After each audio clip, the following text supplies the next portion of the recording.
Pakhal welfare society के मेंबरान अहदेदारान इस वक्त हम ऊपर ईदगाह में मौजूद हैं।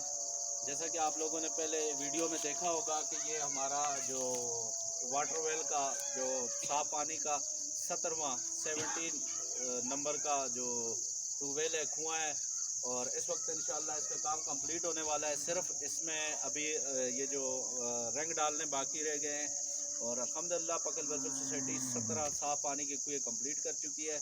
आप देख सकते हैं कि इस वक्त इसका सारा मटेरियल पूरा हो चुका है, और ये सिर्फ इसमें रंग डाल रहे हैं और इसका पानी आ चुका है मुकम्मल। बहुत अच्छा ज़बरदस्त पानी है। ये मुश्किल था, यहाँ पे कुएँ पहले कोई भी नहीं बना सका क्योंकि यहाँ पे नीचे पत्थर होता है, लेकिन अल्हम्दुलिल्लाह पखल वेलफेयर सोसाइटी 3 कुएँ यहाँ पे इस एरिया में निकाल चुकी है, मोहल्लों में, 3 मुख्तलिफ मोहल्लों में।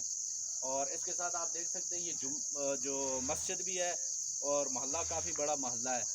और मैं तमाम अपने जो पखल वेलफेयर सोसाइटी के देखने वाले जो मुखिर हज़रात हैं उनसे अपील करूँगा कि पखल वेलफेयर सोसाइटी के जो साफ़ पानी के कुएँ उनमें भरपूर तावन करें।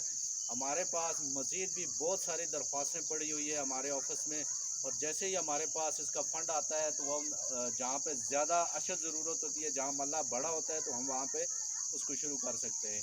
तो मैं पहले भी फजरबी खान ट्रस्ट ने हमारे साथ बहुत ज़्यादा ताउन किया है, ख़ास करके जो साफ़ पानी के कुएँ।